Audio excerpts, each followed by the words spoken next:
ሰሞኑን በተከታታይ 3-4 ቪዲዮዎች ላይ የሙስሊም ኡስታዞች ክርስትና ላይ ለሚያነሱት ጥያቄ መልስ ስንሰጥ ቆይተናል። አሁን ደግሞ በዚህ ቪዲዮ ለሙስሊሞች ጥያቄ የምንጠይቅበት ስለሆነ በደንብ እንዲዳረስ አድርጉት። ክርስቶስ በመስቀል ላይ ስጋውን የቆረሰውና ደሙን ያፈሰሰው ለሰው ልጆች ኃጢአት ካሳ እንዲሆን ነው። ይህ ደግሞ የቅድስና ምንጭ ነው። ሰውን ከእግዚአብሔር ጋር የሚያስታርቅ መንፈሳዊ ድልድይ ነው። ሙስሊም ወገኖቻችን ግን አምላክ ሰው አይሆንም፣ ደምም አያፈስም በማለት ይህንን ታላቅ ሚስጥር ይቃወማሉ። ነገር ግን እዛ መጽሐፎቻቸው ምን ይላል? ከመሐመድ ሰውነት የሚወጣ ቆሻሻ ኤክስክሪመንትስ የተቀደሰ ነው ይላል። ታዋቂው አልሻፊ በቃዲ አያድና በሱና አልዳልቁጤ ነብዩ ማታ ማታ የሚጠቀምበት የሽንት ፖፖ ነበረው። ሙአይመን የተባለችው ኢትዮጵያዊ ባሪያ ሽንቱን በስተት ሳታቅ ጠጣችው። ነብዩ መልስ ግን አስደንጋጭ ነበረ። ዛሬ ጀምሮ ሆድሽ መቼም አይታመምም፣ የገሃነም እሳትም አይነካሽም። ማስረጃ ሙስተድራክ አልሐኪም 6912። ይህ ዘገባ ብዙ ምሁራን ዘንድ ተቀባይነት ያለው ነው። አንድ ጊዜ ነብዩ መሐመድ ማስመለስ ወደ ላይ ብሎት ከደም ጋር የተቀላቀለ ትውከት አስታወቀ። አስመለሰው ለአብደላ ኢብን ዙቤር በመስጠት ሰው በማያይበት ቦታ ቀበረው ብለዋል። አብደላ ኢብን ዙቤር ግን ያስመለሰውን ጠጣው። መሐመድ ይህን ባወቀ ሰዓት ደሜ ከደሙ ጋር የተቀላቀለ ሰው የገሃነም እሳት አይነካውም። ቡኻሪና በሙስሊም ዘገባ መሰረት ደግሞ ነብዩ መሐመድ ምራቁን ሲተፋ ሰሃባዎቹን ደበረኛ ቀልበው ፊታቸውን ይቀቡት፣ ላቡን በጠርሙስ እየቀዱ እንደ ሽቱ አድርገው ይቀቡት እንደነበረ ይናገራል። ሳሂህ ቡኻሪ 2731፣ ሳሂህ ሙስሊም 2331 ተመልከቱ።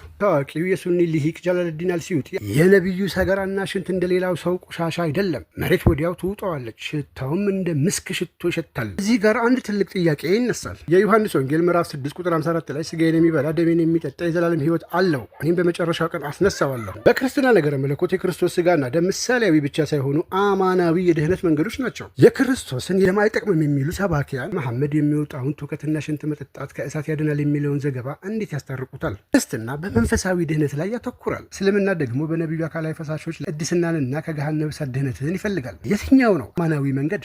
ኡስታዞች መልሱልኝ። ሰሃባዎቹ የነቢዩን ደም፣ ሽንት፣ ላብና አክታ ለበረከት እንዲሁም ከገሃነመ እሳት ድህነት ካዋሉ ሰገራውስ የሚል ጥያቄ በጭንቅላታችሁ መፈጠሩ አይቀርም። በእስልምና ድርሳናት ለዚህ ጥያቄ የተሰጠው መልስ አስገራሚ ነው። ታዋቂው የጸሐፊ ኢብኑ ሰዓድ ኪታብ አልጠበቃት አልኩብሪ ላይ አያድ በአልሲዩቲ ላይ የነቢዮችን ሰገራ መሬት ላይ ሲወጣ ወዲያውኑ ምድር ትውጠዋለች ዘገባ በሱፊና በጥንታዊ ሱኒ ሊቃውንት ዘንድ ሚራክል ኦፍ ኤክሰርመንትስ ተብሎ ይታወቃል። ሰሃባዎቹ ሽንቱንና ደሙን ከገሃነም ለመዳን ከጠጡ ሰገራውንስ አይበሉትም ነበር? ምናልባትም ምድር ቀድማ ባትውጦ ኖሮ ለበረከት ከመብላት እንደማይመለሱ ከላይ ያየናቸው ማስረጃዎች ያረጋግጣሉ። ይህ ነው እንግዲህ ክርስትናው አማናዊ ስጋና ደምና በእስልምናው አካላዊ ፍሳሾች መካከል ያለው ልዩነት። መጽሐፍ ቅዱስ ኢየሱስ ክርስቶስ ደም ከኃጢአት ሁሉ ያነጻል፣ አንደኛ ዮሐንስ 1:7 ላይ። ውሳኔውን የእናንተ ነው። ሰላም ክርስቶስ ከእናንተም ጋር ይሁን። ቸር ይቆየን።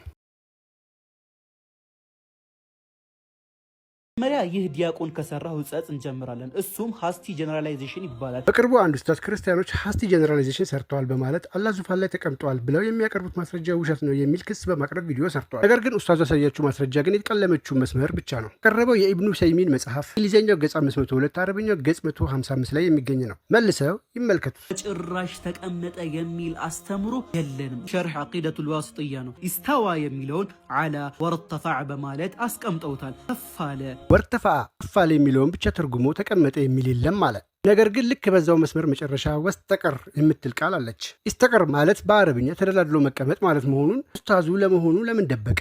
ቪዲዮውን ደግሞ ይመልከቱት። ከሙሉ ገጽ አንዲት ቃል አንብቦ መምረጥ ያስፈልጋቸው ለምን እንደሆነ ለእናንተ አልነግራችሁ። ለገዛ መጽሐፉ ያልታመነ ሌባ ለሌላው ይታመናል ትላላችሁ። የገዛ ማስረጃን ቆርጦ በደበቅ ቼሪ ፒክ ፋላሲ ይባላል እንጂ እውነትን መናገር ወንጀል አይባልም። አላህ አካል የለውም ቦታ ይዝም ካለ ታላቁ ሊቁ ሼኹል ኢስላም ኢብኑ ተይሚያ በመጅሙዕ አልፈትዋ ቅጽ 5 ገጽ 158 ላይ የጻፈውን ቀዶ መጣል ግድ ይለዋል። አላህ ዙፋኑ ላይ ሲቀመጥ የአራት ጣት ያህል ስፋት ይተርፋል ብሎ ጽፏልና ጥያቄ ይህ ነው። መቀመጥ ምሳሌ ሊሆን ይችላል። ነገር ግን አራት ጣት የሚል ቁጥር ሜዠርመንት እንዴት ነው ምሳሌ ሊሆን የሚችለው? ምክንያቱም ቁጥር የሚሰጠው ስፋትና ልክ ላለው ቁስ ፊዚካል ኦብጀክት ብቻ ነው። አላህን በጣቶቻችሁ ለክታችሁ ሳለ እኛን ሃስቲ ጀነራላይዜሽን ሰርታችኋል ማለት እጅግ በጣም የሚያሳፍር ነው።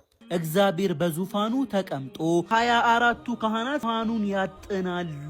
እንግዲህ ኡስታዙ በመቀጠል መጽሐፍ ቅዱስና ድርሳናትን በመጥቀስ አምላክ ተቀመጠ፣ ተሸከሙት ይልና ክርስትና አምላክን አካላዊ ቁስ አድርገዋል ብለዋል። ይህን ተረጓሚ ከራሱ ኪስ ያመጣው ስለሆነ ኪስ ይዘው ሂድ እንዳመጣ እንለዋለን።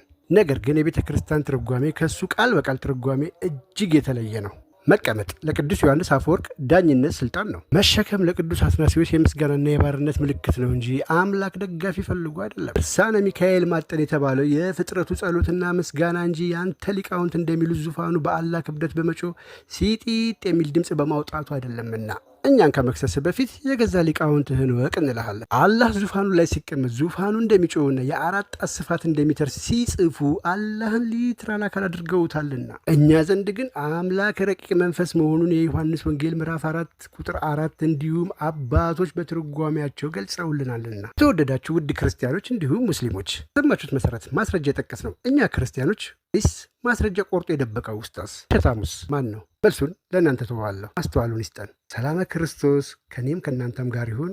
ቸር ይቆየን። እንደምናውቀው አንድ ሕፃን ልጅ ከተወለደ በኋላ የሚያጸዳዳው የሚንከባከበው አካል ያስፈልጋላችሁ። እውነት እንደዚህ አይነት አምላክ አለ? የት ነው ያመጣችሁ? መጽሐፍ ቅዱስ ላይ እንደዛ የሚል ነገር አላገኘን። ያምኑበትና በተጻፈ ማስረጃ እውነትም አምላክ በመለኮቱ የሚታይ የሚዳሰስ ባዮሎጂ ቁስ እንደሆነ የሚያምነው ማን ነው? ሳሂህ ቡኻሪ 4830 አላህ ፓንት ቢጤ መታጠቂያ ጋርመንት ላዘር ይለብሳል ይላል። ፓንት ነገር መታጠቂያ የሚለበሰው ደግሞ ሀፍረተ ስጋን ለመሸፈን ነው። አላህ አካል ካለው ብልት አለው ልትሉ ነው? እስኪ በዚህ ጥያቄ መልስ ጠን ኡስታዝ። ያንተ አምላክ መታጠቂያ ወይ ደግሞ ጋርመንት ፓንት የሚለብሰው እንደ ሰው ብልት ስላለው ነው ወይስ ሐዲሱ አሽቶ ነው? በምስሉ ላይ በምትመለከቱት ሐዲስ መሰረት ደግሞ አላህ በዙፋኑ ላይ ይቀመጣል ካላችሁ ከዙፋኑ ይበልጣል ወይንም ያንሳል ወይንም እኩል ነው። በሁሉም ሁኔታ አላህ ልክና መጠን ያለው ተራቁስ ነው ማለት ነው። ይህ ደግሞ የፍጡር ባህሪ እንጂ የአምላክ አይደለም። በዛ ሐዲሳችሁ ላይ አላህ በዙፋኑ ላይ ሲቀመጥ ከክብደቱ የተነሳ ዙፋኑ ሲጢጥ የሚል የጭንቀት ድምፅ ያሰማል ይላል። ክብደት ያለው አካል ደግሞ ባዮሎጂካሊ ፍላጎቱ መጸዳዳት ግድ ይለዋል። እኛ ያልተናገርነውን ያልጻፍነውን ተናገሩ ጻፉ ብሎ በራሱ እኛ እንደተናገርን እንደጻፈን እንዲሁም እንደምናምን ጭምር በማስመሰል ስትሮማን ፋላሲ ሀሳብ በራሱ ሰርቶ የራሱን ሀሳብ እየወጋ